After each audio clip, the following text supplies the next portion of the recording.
여러분 안녕하십니까? 오직 성경에 근거한 재림신앙과 1844 조사 심판을 조사하다 세 번째 시간 함께 말씀 연구 시작하도록 하겠습니다. 우리 지난 시간에 배웠던 거 잠깐 복습해 보면 AD 31년 그때 심판 다 끝났는가?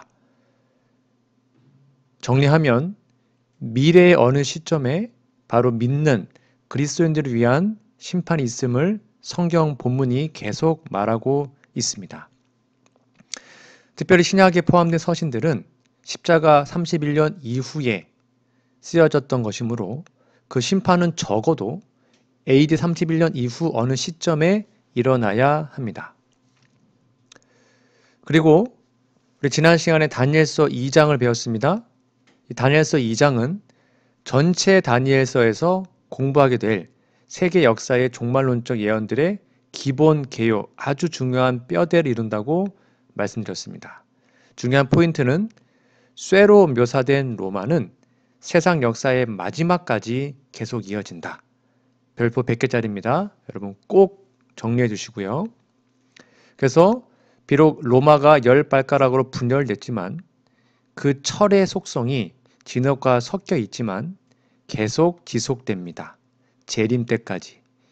이것의 중요성을 이 개념을 꼭 알고 계셔야 앞으로 연구하는 과정을 여러분 좀 더 쉽게 이해할 수 있을 거라고 생각합니다.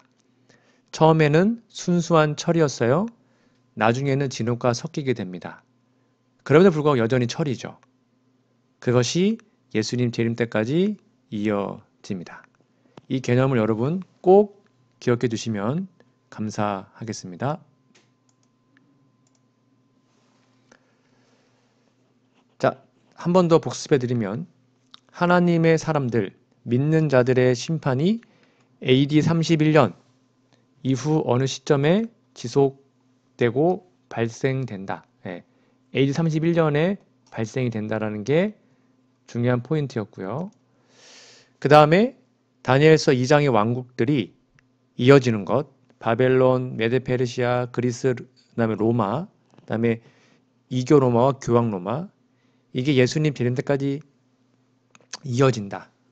그리고 다니엘서 2장은 종말론적 예언들 앞으로 공부할 것의 기본적 개요입니다.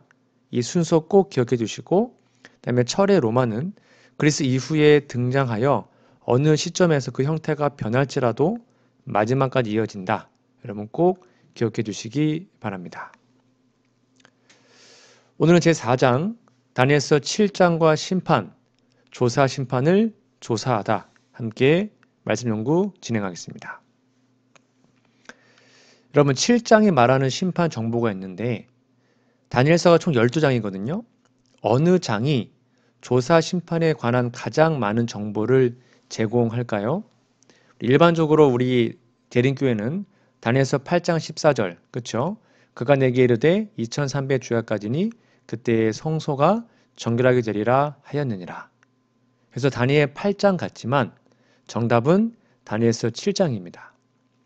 즉 조사 심판에 대한 중요한 정보들은 다 다니엘서 7장에 기록되어 있습니다. 우리는 7장만 갖고 있다 할지라도 재림 전 심판과 그 심판에 대한 거의 정확한 시간대를 증명할 수 있습니다. 그리고 7장은 다니엘서 2장의 반복으로 세부적인 사항들을 한 번 더 제공하지요. 자, 오늘은 그 7장의 내용을 다시 한번 복습해 보도록 하겠습니다. 7장 4절부터 볼까요? 첫째는 사자와 같은데 독수리에 날개가 있더니 내가 보는 중에 그 날개가 뽑혔고 또 땅에서 들려서 사람처럼 두 발로 서게 함을 받았으며 또 사람의 마음을 받았더라. 또 보니 다는 짐승 곧 둘째는 곰과 같은데 그것이 몸 한쪽을 들었고 그 입의 이 사이에는 새 갈빗대가 물렸는데 그것에게 말하는 자들이 있어 이르기를 일어나서 많은 고기를 먹으라 하였더라. 그 후에 내가 또 본즉 다른 짐승 곧 표범과 같은 것이 있는데 그 등에는 새의 날개 넷이 있고 그 짐승에게 또 머리 넷이 있으며 권세를 받았더라. 내가 밤 환상 가운데 그 다음에 본 넷째 짐승은 무섭고 놀라우며 또 매우 강하며 또 쇠로 된 큰 이가 있어서 먹고 부서뜨리고 그 나머지를 발로 밟았으며 이 짐승은 전에 모든 짐승과 다르고 또 10뿔이 있더라. 여러분 많이 들어본 말씀이시죠? 이것을 좀 그림으로 보면 첫 번째는 사자. 뭡니까? 네. 첫 번째 짐승은 사자. 날개가 있는 사자. 바로 바벨론이죠. 그리고 두 번째 짐승은 뭡니까? 메데 페르시아 연합국. 몸이 한쪽을 들었습니다. 두 나라 사이에 힘의 불균형이 있었죠. 메데 페르시아입니다. 이 잎 사이에 갈빗대 세 개가 있었잖아요. 이것은 리디아, 바벨론, 이집트 세 나라가 강력한 메데 페르시아에 의해서 몰락되은 것을 말하고 있습니다. 세 번째 짐승 표범은 뭡니까? 바로 그리스입니다. 표범이 빠른 짐승인데 위에 날개가 4개 있어요. 정말로 신속하게 알렉산더 대왕이 그리스를 통하여 전 세계를 지배하게 됐죠. 그리고 네 번째 이상하고 무서운 짐승, 바로 로마입니다. 이거는 다니엘서 2장과도 서로 연결되어 있는 해석입니다. 자, 그래서 첫 번째 사자 같은 동물은 바벨론, 한쪽 몸을 든 곰은 메데 페르시아, 날개 달린 표범은 그리스, 그리고 무섭고 이상한 넷째 짐승은 로마, 그리고 돌나라, 예수님의 재림이 이어지게 됩니다. 여러분, 이 해석은 우리 재림교회만의 해석이 아닙니다. 수백 년 동안, 수세기 동안 수많은 성경학자들, 유대인들, 기독교인들 이런 해석을 다 동의했고 우리의 종교 개혁자들도 다 이 해석에 동의하고 함께 했습니다. 그러니까 이 해석은 우리만 하는 것이 아니다. 여러분 그걸 꼭 기억해 주시면 좋겠습니다. 자, 2장과 7장 유사성이 있습니다. 둘 다 강조하는 나라는 네 번째입니다. 로마. 그리고 이 넷째 나라는 그리스란 나라가 망한 이후에 등장해요. 그리고 둘 다 너무 강합니다. 여러분 꼭 기억하세요. 다니엘서 2장 40절에 보니까 넷째 나라, 즉 로마는 강하기가 쇠 같다. 이렇게 나와 있잖아요. 다니엘서 7장 7절에도 그 다음에 본 넷째 짐승은 무섭고 놀라우며 또 매우 강하며 이렇게 나와 있습니다. 그러니까 다니엘서 7장과 2장의 이 예언이 유사하다, 비슷하다. 이것을 우리는 꼭 기억하고 예언 공부를 진행해야 합니다. 자, 그리고 둘 다 쇠라는 단어가 사용되었습니다. 다니엘서 2장에서도 철이라 나와 있고요. 쇠. 그다음에 7장에서도 철 이빨, 쇠가 나와 있습니다. 그리고 둘 다 다릇 문 나라를 부서뜨린다라고 기록하고 있습니다. 다니엘서 2장 40절입니다. 넷째 나라는 강하기가 쇠 같다 그랬잖아요. 쇠가 모든 나라를 부수는 것 같이 그 나라가 문 나라를 부서뜨리고 찌빠할 것이다. 그렇죠? 그리고 7장 19절에도 그 이빨, 이는 쇠요. 발톱은 노시니 먹고 부서뜨리고 나머지는 발로 밟았다. 되게 비슷하게 설명하고 있지 않습니까? 그리고 그 다음에 뭐냐면 둘 다 지금 넷째 짐승을 말하는 겁니다. 모두 왕들과 왕국들로 나뉘어집니다. 다니엘서 2장 41절에 보면 그 나라가 나누이죠. 그래서 10발가락 시대로 열국으로 나뉘게 되잖아요. 똑같이 다니엘서 7장에도 보면 24절에 보니까 그 10뿔은 그 나라, 즉 넷째 짐승에서 일어난 10왕이요 라고 기록하고 있습니다. 그러니까 2장과 7장을 비교해 보면 모두 동일한 세력을 기술하고 있음을 우리는 명확하게 이해할 수 있습니다. 이 비슷한 점이고요. 유사성. 근데 좀 차이점이 있습니다. 다니엘서 2장에는 없는데 다니엘서 7장에 나와 있는 차별성은 바로 작은 뿔에 관한 것입니다. 7장에서는 넷째 짐승의 일부로서 작은 뿔이 등장합니다. 이게 이제 포인트인데요. 7장 8절 볼까요? 내가 그 뿔을 유심히 보는 중에 다른 작은 뿔이 그 사이에서 나더니 첫 번째 뿔 중에 셋이 그 앞에서 뿌리까지 뽑혔으며 이 작은 뿔에는 사람의 눈 같은 눈들이 있고 또 입이 있어 큰 말을 하였더라라고 기록합니다. 그리고 다시 한번 재언급을 하죠.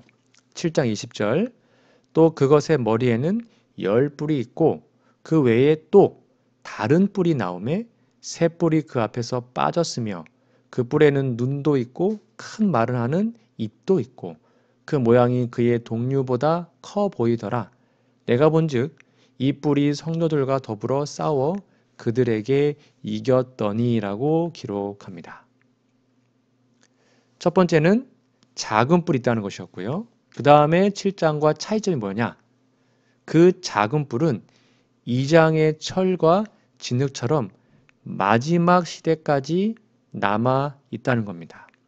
제가 다니엘서 2장에서 이거 정말 강조했죠. 철과 진흙이 10발가락 시대로 나뉘었지만 재림 직전까지 있다 그랬잖아요. 마지막으로 마찬가지로 다니엘서 7장의 작은 뿔도 마지막 시대까지 이어집니다. 다니엘서 2장에서 그리스 이후에 나오는 세력이고요. 비록 형태는 바뀌지만 철로 남아있는 것 동일한 세력입니다. 다니엘서 7장에서는 이 짐승이 바로 작은 뿔로 묘사된 세력, 즉 셋째 나라 이후 그리스 이후에 나온 넷째 나라의 한 부분이었으나 이 작은 뿔의 모습으로 세상 마지막 시대까지 이어질 겁니다. 이것이 바로 핵심입니다. 꼭 기억하세요. 작은 뿔은 네 번째 짐승 로마로부터 나온 세력인데 이 뿔이 마지막 재림 때까지 이어진다. 이 개념을 여러분 꼭 기억해 두시면 감사하겠습니다. 자, 잠깐 또 정리해 보시면 다니엘서 2장과 7장을 정리해 봤습니다. 금머리는 바벨론, 7장은 사자, 은은 메데페르시아, 7장은 곰, 놋은 그리스, 7장에서는 표범, 그리고 철은 또는 쇠는 로마, 그리고 7장에서는 넷째 짐승, 이상한 짐승. 그 다음에 철과 진흙으로 섞였죠. 그리고 열뿔과 작은 뿔, 그리고 돌나라, 그것이 바로 예수님의 재림, 영원한 나라를 말하고 있습니다. 그러니까 유사성은 다니엘서 2장도 그렇고 7장도 그렇고 둘 다 강조하는 나라는 네 번째 나라입니다. 로마예요, 로마. 이게 강조점입니다. 이 넷째 나라는 그리스가 망한 이후에 등장하고요. 둘 다 강하죠. 둘 다 쇠, 철이란 단어가 사용되었고 둘 다 다른 문나라를 부서뜨립니다. 둘 다 모두 왕들과 열국, 즉 열나라로 나뉘어지죠. 근데 차별성이 뭐라고 했어요? 7장에서는 넷째 짐승의 일부로서 작은 뿔이 등장합니다. 그리고 이 작은 뿔은 2장의 철과 진흙처럼 마지막 시대까지 남아 있습니다. 이걸 꼭 기억해 두시기 바랍니다. 자, 넷째 짐승과 다른 이 작은 뿔, 넷째 짐승과 이 작은 뿔은 다니엘서 7장의 중심입니다. 그러니까 다른 짐승에 대한 설명을 다 합친 것보다 더 많은 분량이 여기 할애되었고요. 심지어는 넷째 짐승에 관한 것보다 더 많은 정보가 이 작은 뿔에 관해 주어졌습니다. 쉽게 말하면 다니엘서 7장은 이 작은 뿔의 신원 확인을 매우 중요하게 생각하고 있습니다. 그러니까 넷째 짐승에서 나오는 작은 뿔이 다니엘서 7장의 중심을 차지하고 있습니다. 이 작은 뿔이 누구인지 이제 좀 생각해보고 신원 확인을 해봐야겠죠. 자, 한번 작은 뿔이 어떤 존재인지 신원 확인을 좀 해보도록 하겠습니다. 작은 뿔은 도대체 무엇일까요? 자, 첫 번째 이교 로마에서 나옵니다. 쉽게 말하면 넷째 짐승 제국 로마가 망한 뒤에 거기서 나온다는 것입니다. 그게 첫 번째 작은 뿔의 특징입니다. 여기 지도에 보시면 알다시피 훈족의 침입으로 게르만족이 이동을 하게 됐죠. 그래서 라인강과 다뉴브강 쪽에 훈족이 침입을 하게 됩니다. 이때 AD 376년에 서고트족이 정주할 땅을 찾아 남하했고요. 그 다음에 황제는 그의 남하를 허락하였습니다. 그리고 AD 395년에는요. 로마의 한 황제가 죽은 뒤에 로마는 동서로 분리되게 됩니다. 여기 보시면 로마의 분열 원인이 이렇게 나와 있습니다. 게르만 민족의 침입이 계속되어 로마의 재정은 급속도로 몰락해 갔다. 로마 제국은 주후 395년에 동서로 분열되고 말았습니다. 이후 동로마 제국은 1452년 오스만 투르크의 멸망할 때까지 천여 년 동안 더 지속됐으나 서로마 제국은 주후 476년 게르만의 용병대장 오도아켈에 의해 멸망했습니다. 그러니까 서로마 제국이 멸망했죠. 주후 476년. 그러니까 세계사에서는요. 이 서로마 제국의 멸망을 로마 나라의 멸망으로 해석을 합니다. 스탠린 역사 40년에 보면 교황이 로마 황제가 가졌던 권력과 명성, 이교의 명칭들을 물려받음으로써 공석이 된 로마 황제의 자리를 차지하였다. 교황권은 몰락한 로마 제국의 무덤 위에 왕관을 쓰고 앉아있는 로마의 유령이다. 쉽게 말하면 제국 로마가 망하고 그 황제 자리를 교황이 차지하게 되었다라고 세계의 역사가 기록하고 있습니다. 자, 두 번째 작은 뿔의 특징은 10뿔 이후에 새 뿔을 뽑으면서 나온다라고 성경은 말하고 있습니다. 제국이 분열됐습니다. 여기 보시면 이해남 씨가 쓴 세계사 79쪽에 보면 서로마의 황제가 없어진 후에 로마인들은 교회를 중심으로 하는 정치 조직을 유일한 국가 조직으로 알고 로마 주교를 전 카톨릭 교회의 교황으로 섬기게 되었으며 또 사실상 대교황 레오 1세는 훈족 왕 아틀라의 로마 침입을 막아내고 대교황 그레고리 1세는 롬바르드족의 침입을 막으면서 실제로 로마 황제의 일을 맡아보았다라고 기록하고 있습니다. 그러니까 제국이 분열된 이후에 등장한 게 된 것이죠. 그리고 새 뿔을 뽑았다. 이 뿔은 새 나라를 멸망시키고 이 작은 뿔이 등극, 즉 세력을 얻게 됐다고 나와 있는데요. 교리적 분쟁으로 대립이 있었습니다. 즉 아다나시우스파 이 파는 교황을 지지했고요. 아리우스파는 교황을 지지하지 않았습니다. 즉 교황을 주축으로 하는 파는 아다나시우스파였는데요. 이 교황, 즉 작은 뿔이 멸망시킨 새 뿔은 새 나라는 교황을 대적하는 아리우스파에 속해 있었습니다. 교황은 세력이 없었죠. 그래서 주변국을 통해서 정복합니다. 이 교황을 지지했던 이 아다나시우스파는 예수님의 신성, 즉 예수님은 하나님이다. 이걸 인정했고요. 이 아리우스파는 예수님의 신성을 부인합니다. 예수님은 하나님이 아니고 그냥 피조물이다. 오늘날 여호와의 증인과 비슷하죠. 그래서 이 아리우스파를 지지하는 새 나라, 새 뿔을 멸망시키고 절대 강자가 된 것입니다. 여기 그림에 보시면 여러분 알다시피 벨리사리우스 장군이 반달족을 완전히 점령합니다.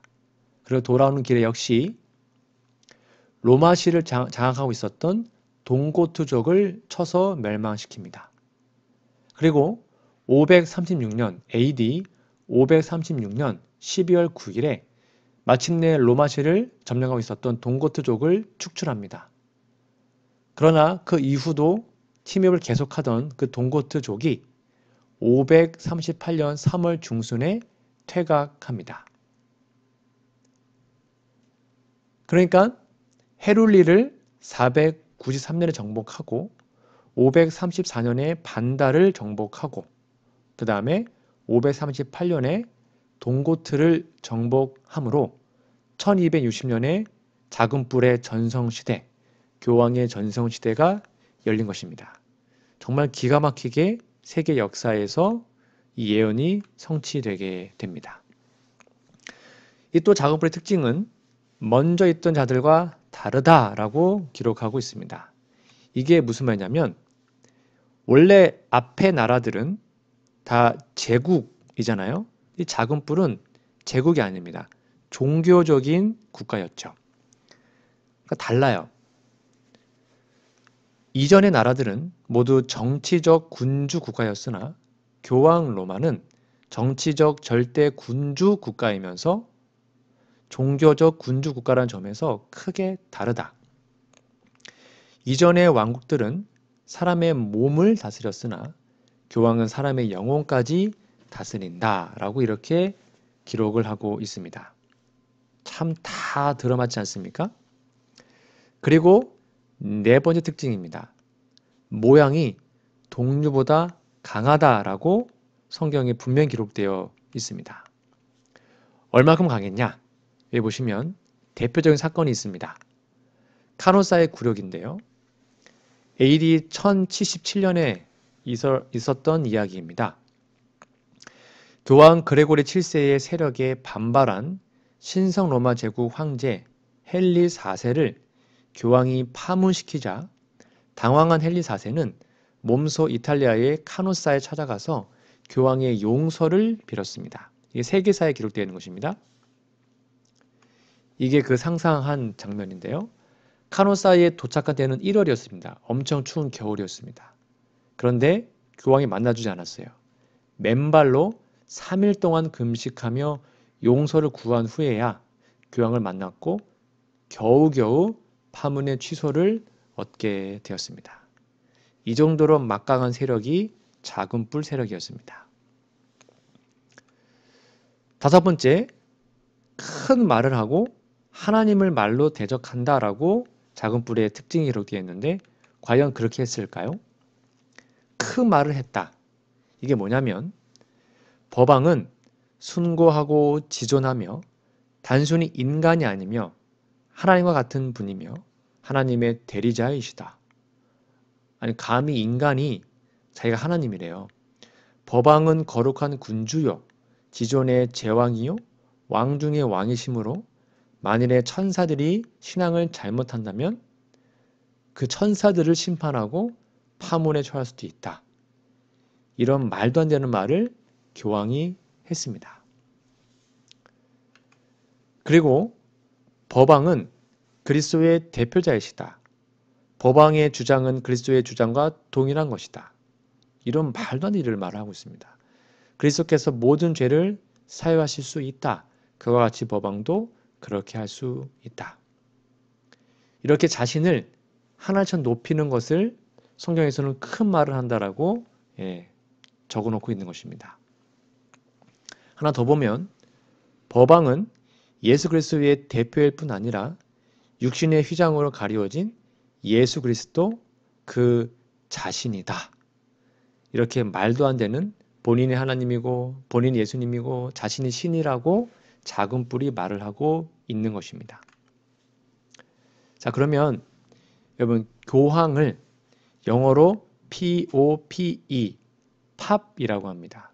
이게 무슨 뜻일까요? 네, 하늘의 아버지, 온 인류의 아버지, 즉 창조 하나님을 지칭하는 그런 의미로 이해하시면 되겠습니다. 이 영어 사전에서도 POPE는 아버지의 뜻에서 바로 로마 교황을 말하고 있고요. Father, 존칭으로서 신부, 수도원장을 말하고 있습니다. 즉 신부는 카톨릭에서 사제 서품을 받은 성직자를 말하잖아요. 신자가 하나님, 부가 아버지입니다. 그러니까 신부를 직역하면 하나님 아버지. 이런 말도 안 되는 책을 자신들이 말하고 있는 것입니다. 즉 성경에서는 하나님만 아버지라 부를 수 있어요. 근데 본인의 아버지라는 거예요. 인류의 아버지라는 겁니다. 즉 자신이 하나님이라고 말하는 이런 작은 뿔이 과연 누구일까요? 자, 6번째 특징을 볼까요? 성도들과 더불어 싸워 이긴다라고 기록하고 있는데, 자, 기독교 죄악사라는 책에 보시면 이렇게 기록되어 있습니다. 이거는 모건대학 교수, 이화여대 교수님들이 쓴 책입니다.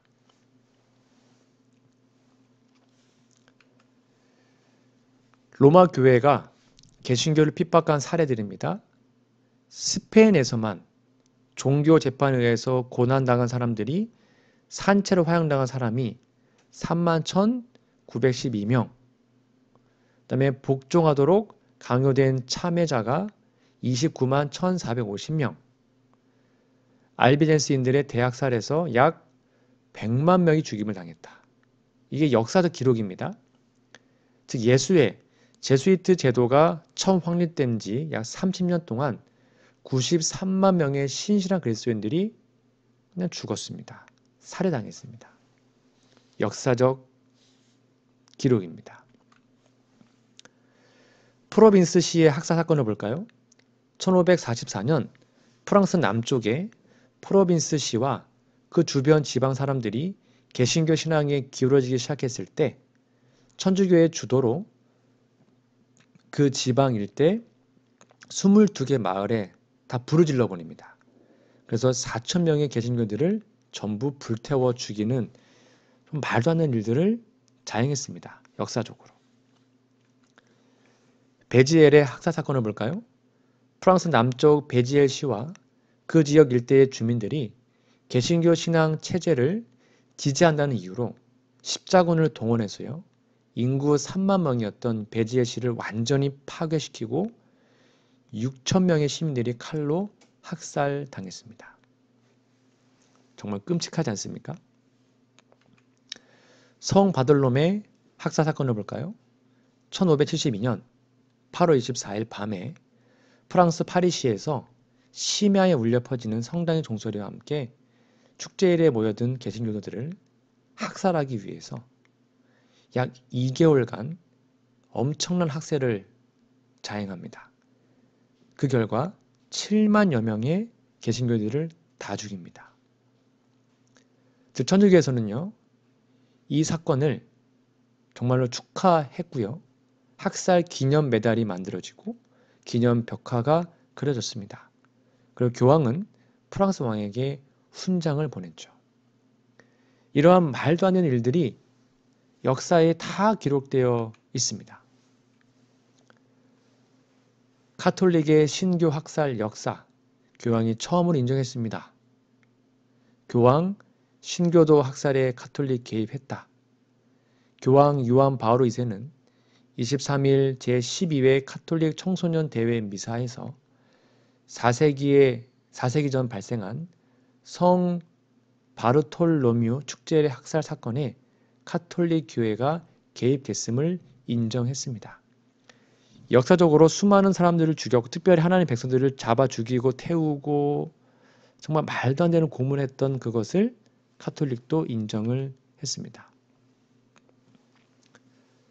그리고 교황, 역사 속 기독교의 폭력 큰 수치다. 기독교인으로서 난 역사에서 기독교의 이름으로 폭력이 행해진 것이 사실이라고 생각한다. 이 점은 굉장한 큰 수치이다. 교황 베네딕토 16세가 27일 이탈리아 아시시 성 프란체스코 성당에서 열린 평화를 위한 종교 지도자 간 기도 모임에서 기독교의 역사적 과오를 시인했습니다. 기독교, 유대교, 이슬람교, 불교 등 전 세계 종교 지도자 300명이 모인 이 자리에서 교황은 폭력과 전쟁, 테러리즘이 다시 발생해서는 안 된다 하면서 신의 이름으로 모든 종교는 지구촌의 정의와 평화, 용서와 사랑을 가져야 된다고 말했죠. 또 종교가 폭력을 정당화하는 데 이용되고 있다면서 삶에서 신의 실종은 인간의 도덕적 행동 기준을 없애 세상을 위험하게 할 수 있다고 경고합니다. 이렇게 그럴듯하게 말은 했지만 교황권은 바뀌지 않습니다. 나중에 또 똑같이 핍박하고 하나님의 백성을 죽일 것입니다. 자, 작은 뿔의 특징 7번째입니다. 때와 법을 고치고자 한다. 이게 다 다니엘서 7장에 나와 있는 본문에서 따온 것입니다. 어떻게 했나? 여기 때와 법에서 이 법은 히브리어로 법령, 율법 이걸 의미합니다. 구약 성경에서 이 단어는 14번 나오는데요. 왕의 법령이나 포고, 그 다음에 메디아 페르시아의 변개치 못하는 법률, 그리고 하나님의 율법을 말하고 있습니다. 자, 그런데 이 하나님의 법, 때와 법을 바꿨다. 이게 도대체 무엇이었을까요? 자, 살펴볼까요? 카톨릭은 십계명을 바꿨습니다. 천주교회는 개신교가 존재하기 1000년 이전에 교회의 거룩한 사명으로 그날 안식일을 토요일에서 일요일로 변경했다. 때와 법을 변경. 놀랍게도 하나님의 십계명을 카톨릭이 바꿔버렸습니다.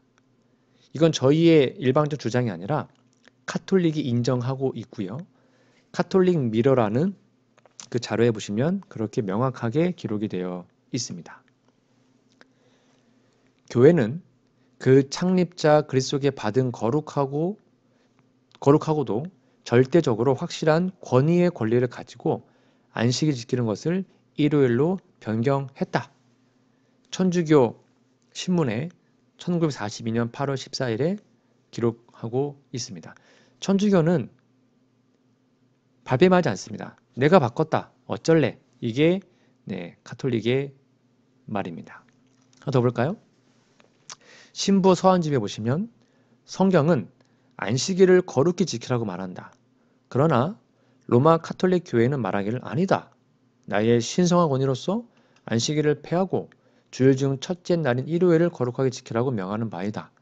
마지막으로 말하노니 교회의 전통은 성경보다 위에 있다고 선포하는 바이다.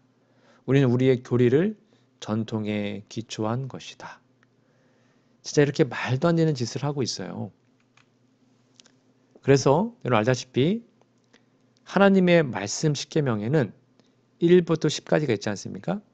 이 십계명을 천주교 십계명은 바꿨습니다.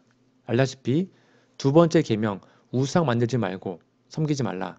이걸 삭제했습니다. 왜냐하면 천주교는 뭐 성모 마리아상, 베드로상 이렇게 우상 만들잖아요. 그 둘째 계명 삭제해 버립니다. 그리고 넷째 계명 안식일 기억하여 거룩히 지키라. 이거를 셋째 계명 옮긴 다음에 주일을 지키고. 그러니까 둘째를 삭제하니까 하나가 비잖아요. 그래서 하나는 십계명 중 10번째 계명 내 이웃의 아내와 소유를 탐내지 말라. 이거를 두 개로 나눠버립니다. 카톨릭에서는요. 남의 아내를 탐하지 말라. 9번째, 남의 재물을 탐하지 말라. 10번째. 이렇게 해서 카톨릭은 때와 법을 변개합니다. 자, 그리고 자국불의 특징 8째.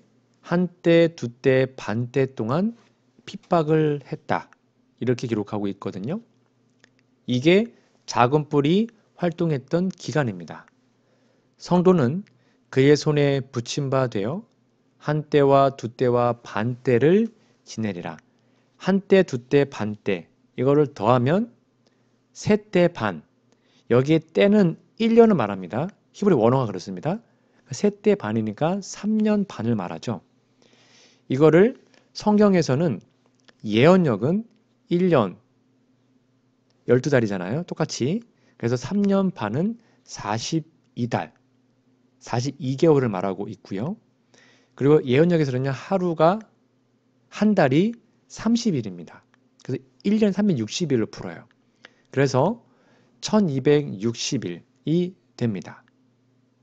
이것은 알다시피 제가 나중에 또 공부하겠지만 성경 예언상 하루가 1년이기 때문에 1260년의 기간을 말하고 있습니다. 여기 말하는 때는 1년을 말하고 있습니다. 다니엘서 11장 13절을 여러분 확인해 보시면 몇 때 곧 몇 해 후에 라고 분명히 기록하고 있습니다. 그러므로 도대체 진짜로 작은 뿔이 1260년 동안 그 최상권을 유지했는가를 살펴봐야겠죠. 아까 우리가 공부한 대로 새 뿔을 뽑고 올라왔다 그랬잖아요. 그때가 AD 538년, 즉 동고트의 멸망으로 교황권이 확립하게 됩니다. 이건 역사적 사실입니다. 그리고 한때 두때 반때 1260년 동안 수많은 성도들을 핍박하고 절대 강자로 군림하다가 놀랍게도 AD 1798년 프랑스 혁명으로 교황이 감옥에 갇혀서 죽음으로 교황권이 몰락을 하게 됩니다. 정말 놀랍게도 세계 역사에 딱 1260년이 정확하게 맞아떨어지게 된 거죠. 기독교 역사 3권에 보시면 비질리우스는 벨리사리우스 군의 보호 아래 교황의 자리에 올랐다라고 기록합니다. 그래서 세 번째 뿔 동고트를 정복하면서 538년에 교황권이 성립해서 그 세력을 시작하게 된 겁니다.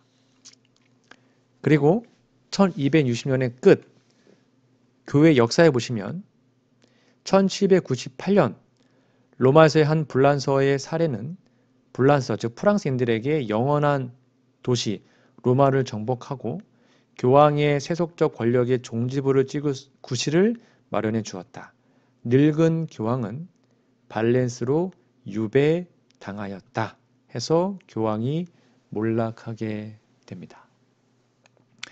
이 예언은 수세기 동안 마르틴 루터와 종교개혁자들 그리고 수많은 그리스도인들이 만장일치로 이 예언을 교황권에 적용시켰습니다.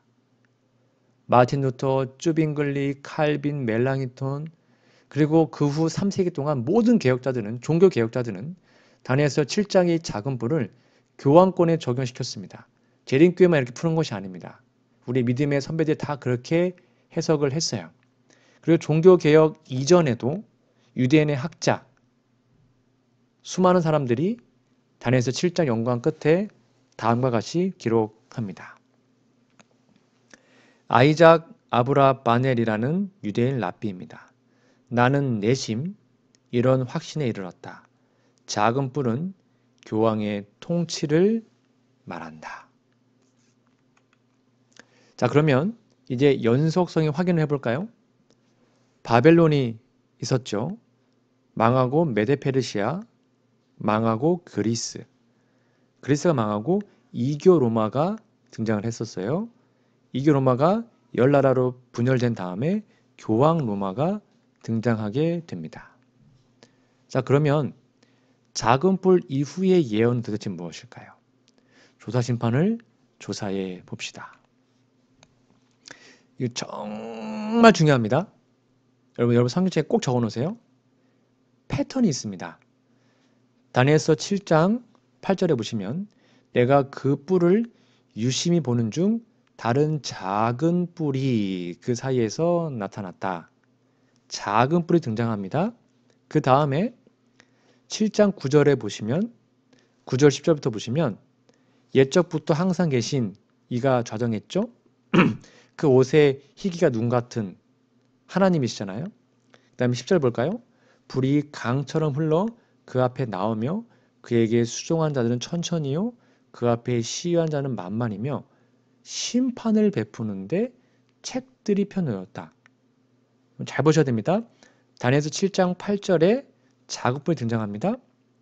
그 다음에 바로 심판이 등장하죠. 그 다음에 7장 10절 이후로 볼까요?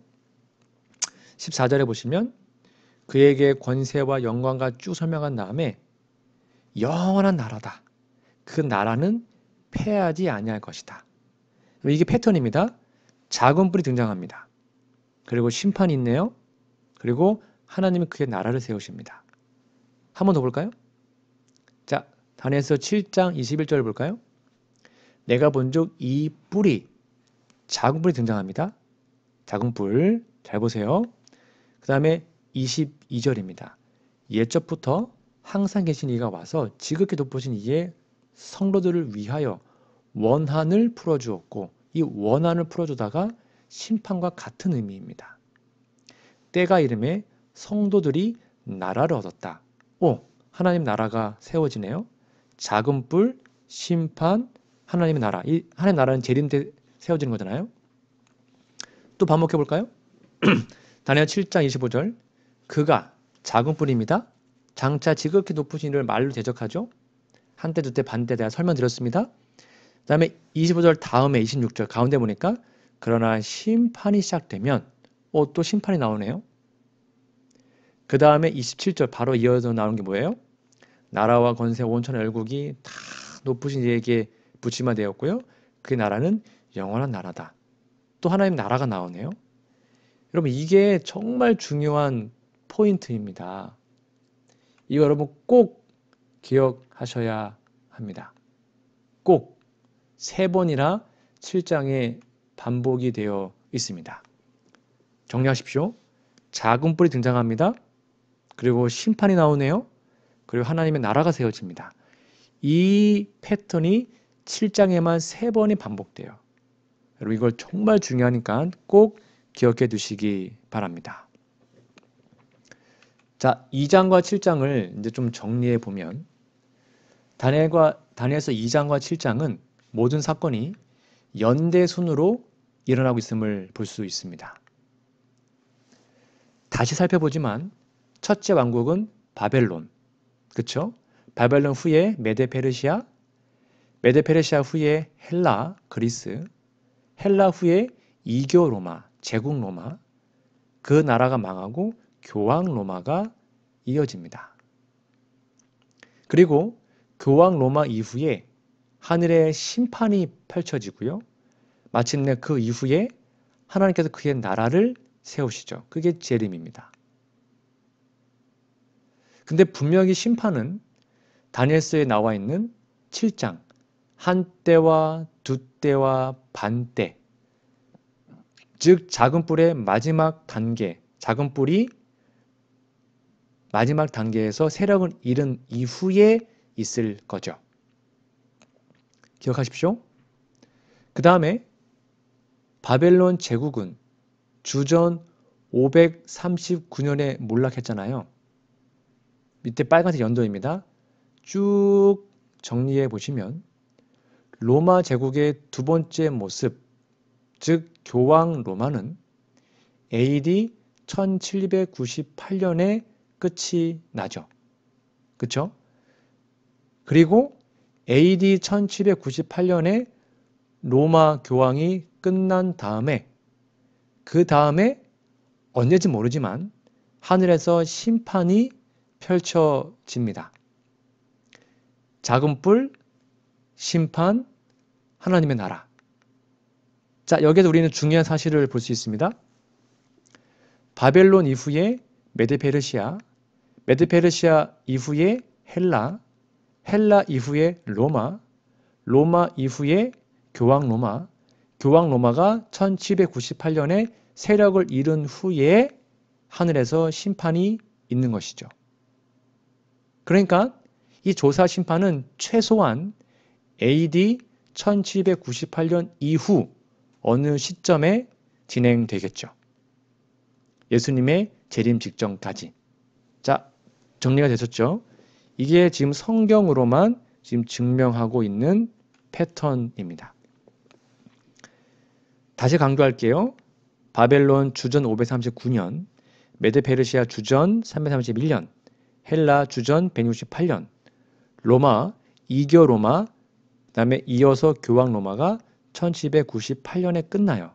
그리고 그 이후 어느 시점에 하늘 심판이 시작되고 그 다음에 그것이 하나님 나라 재림 때까지 이어진다. 명확하지 않습니까? 이것이 바로 성경에 나와 있는 조사심판입니다. 그럼 이 심판에 누가 관여할까요? 다니엘서 7장 22절에 보면 지극히 높으신 이의 성도들을 위하여 원한을 풀어주셨다 라고 기록하고 있습니다. 지극히 높으신 분의 성도들에게 심판이 주어졌다. 그리고 거룩한 백성의 권리를 찾아주셨다.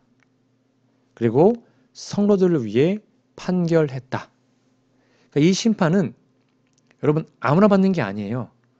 악인들이 아니라 하나님의 백성들만 받는 것입니다. 이건 엄청난 특권입니다. 보시면 백성들 편을 들어 심판하셨고 자기 백성이 유리한 쪽으로 심판을 선언했으며 자 그러므로 이 심판은 믿는 백성들, 성도들이 개입되어 있습니다.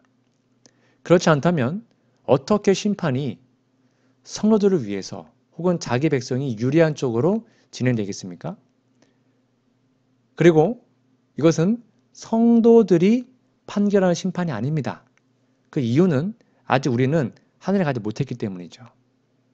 아직 그리스도가 재림하지 않기 때문입니다. 안 왔기 때문입니다. 이거는 집행심판이 아니라 조사심판입니다. 책을 가지고. 이 심판은 우리가 첫 시간에 배웠던 것처럼 하나님의 백성들이 AD 31년 이후 어느 시점에 받게 될 바로 그 심판입니다. 성도들이 받는 심판. 그리고 감사하게도 이 심판은 하나님의 백성에게 유리한 쪽으로 진행될 것입니다. 이 심판의 결과로 우리는 하늘 왕국을 얻게 될 것입니다. 우리들은 온 우주가 지켜보는 가운데 심판을 받고 의롭다라고 보증받게 될 것입니다. 자, 이제 알 수 있습니다. 정리하면 그러므로 이 심판은 성도들이 개입되어 있습니다. 그렇지 않다면 어떻게 심판이 성도들을 위해서 자기 백성이 유일한 쪽으로 진행되겠습니까? 우리가 다 관여되어 있습니다. 그리고 이거는 성도들이 판결한 심판이 아니죠. 아직 우리는 하늘에 가지 않았기 때문이고 아직 재림 전이기 때문입니다.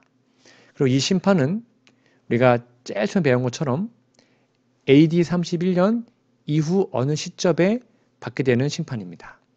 그리고 이 심판은 우리들에게 하나님의 백성에게 유리한 쪽으로 진행될 거고요.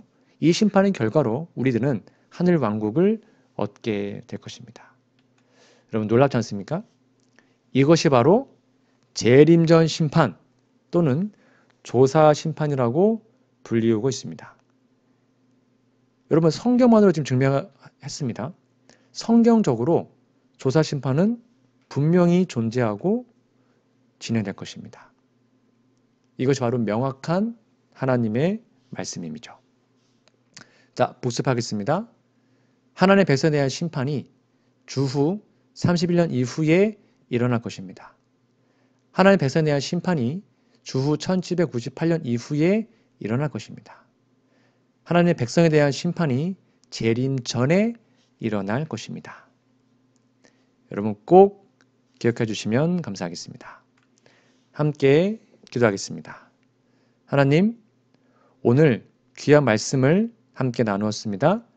재림전 심판이 우리를 위해서 이루어져 있음을 우리가 기억하고 두려움으로 떨림으로 이 심판을 잘 준비하여서 모두 다 구원받아 하늘에 가는 우리 모두가 될 수 있도록 도와주시기를 예수님의 이름으로 간절히 기도합니다. 아멘.